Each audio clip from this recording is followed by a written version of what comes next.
Hello class 10. With this video, we are going to start a very important topic for you all, which is calorimetry.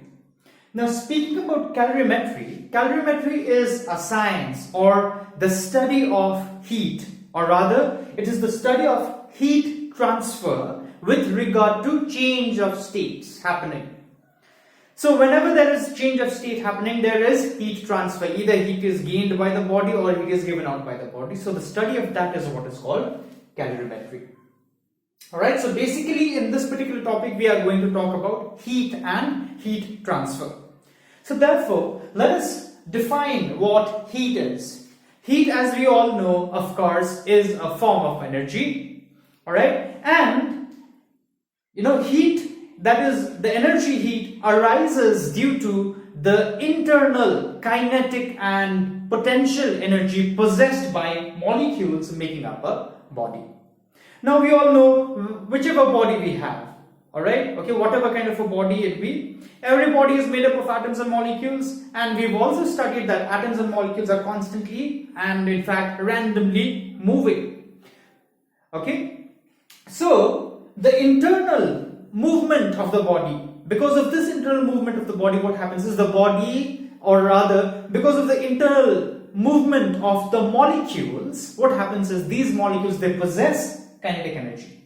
Not just that, the molecules are also attracted towards each other. So because of that, what happens is they also possess potential energy. So this kinetic and potential energy possessed by molecules is together what is called the internal energy of the molecules. Okay, so because of this internal energy of the molecules, what happens is heat energy arises. So to say, the internal energy of the molecules gives rise to heat energy of the particular body. Alright, more the internal energy, more will be the heat energy possessed by the body. In fact, what we already know is the more the kinetic energy possessed by the body, the more the vigorous the movement of the body. Alright, the more will be its kinetic energy, of course, and thereby more will be the heat energy of the body. If we boil water, okay, we see water starts moving up and down. Okay, vigorous movement of water we see. Alright, that vigorous movement of water is because of vigorous movement of the molecules. Or so to say, the more we go on heating water up, the internal energy of the molecules of water, the kinetic energy of the molecules of water basically goes on increasing. Okay, because of which it starts getting hotter and eventually it starts boiling. Okay, so this is about heat energy, remember, and since it is a physical quantity, we need a unit to measure it, and the unit that we use to measure heat energy is joule, which is the SI unit for any basic form of energy, remember, SI unit of energy. Calorie, which is also denoted by CAL, cal, also kilocalorie, small k and CAL. Now the relation between calorie and joule is 1 calorie is 4.186 joule to be more precise, but we take it to be 1 calorie is 4.2 joules. Okay, so approximately 4.2 joules. But we take it to be 4.2 joules, don't forget. So 1 kilocalorie is 4200 joules. Okay, so this is the relation between kilocalorie and joule. This is the relation between calorie and joule, and we can see from this relation that a calorie is a bigger unit than a joule, because 4.2 joules is what makes 1 calorie, remember. And if we are to define the unit calorie, 1 calorie is the quantity of heat required to raise the temperature of 1 gram of water through 1 degree C. So if we have 1 gram of water and we want to raise its temperature by 1 degree, then the amount of heat that we need to give to that 1 gram of water is what is called 1 calorie. Now to be more precise, the initial temperature of the water should be 14.5 degrees C. So if we have water at 14.5 degrees C, in fact 1 gram of water, of course its mass has to be. So 1 gram of water at 14.5 degrees C, and we want to raise its temperature by 1 degree, that is up to 15.5 degrees C to be more specific, then the amount of heat energy that we need or that we require to raise the temperature of 1 gram of water at 14.5 degrees C to 15.5 degrees C is what is called here 1 calorie, remember. So this is how calorie is defined.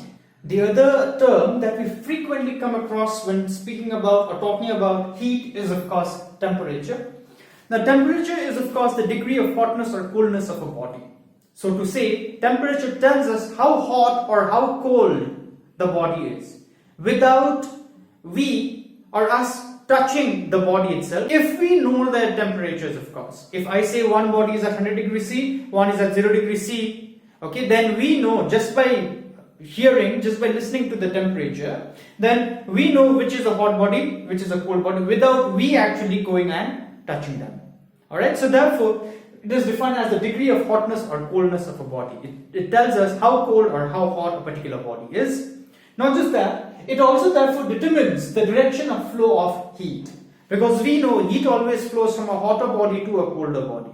So when we bring a body having higher temperature and a body having colder temperature, lesser temperature, in contact, so it is their temperature. Just by knowing their temperatures, we can say from which body to which body heat energy is going to flow. Now, since temperature also is a physical quantity, the units that we use to measure temperature, as you can see, or as you already know, the units are Kelvin, denoted by a capital K, degree Celsius, or also called degree centigrade, and the other is Fahrenheit. Now, in this particular topic, we are not going to use this unit, the third unit, much. We are basically going to work in terms of Kelvin and degree Celsius. Basically, we will work in Kelvin, and it is the SI unit of temperature. Remember that. Now, the relation between Kelvin temperature and degree Celsius is this. If capital T denotes Kelvin temperature, so this is T Kelvin, and small t denotes a Celsius temperature. So therefore, the temperature in Kelvin is equal to 273 plus the temperature in degree Celsius. I believe you already know this. So to say, if we are talking about the melting point of ice, which is 0 degree Celsius, then the melting point of ice in Kelvin scale will be 273 Kelvin. So we can say ice melts at 273 Kelvin. Likewise, water boils at 100 degrees C. We can say therefore water boils at 273 plus 100, which is 373 Kelvin. Remember. The other thing that you need to know is the difference in temperature in the Celsius scale and the difference in temperature in the Kelvin scale, it's one and the same. So to say, if this is 1 degree C and this is 2 degree C, so the difference between these two temperatures, okay, so the difference in temperature in the Celsius scale, so to say, is 1 degree, because the difference between 1 degree C and 2 degree C is 1 degree C, of course. So the difference in temperature, delta here, this symbol delta represents change. Okay, so the change in temperature or the difference in temperature is 1 degree C. Now, so if this is the difference in temperature in the Celsius scale, then if I talk about 1 Kelvin and 2 Kelvin, so the difference between 1 Kelvin and 2 Kelvin will be the same. This difference in the Kelvin scale and the difference in the Celsius scale, it's one and the same, so to say. So the change in the Kelvin scale, Kelvin temperature, is 1 degree. So this difference of 1 Kelvin and this difference of 1 degree C, it's one and the same. Get this thing very, very clearly. I am not saying 1 degree C is equal to 1 Kelvin. 1 degree C will be 274 Kelvin. What I'm only saying is the difference of 1 Kelvin and the difference of 1 degree C, it's one and the same thing.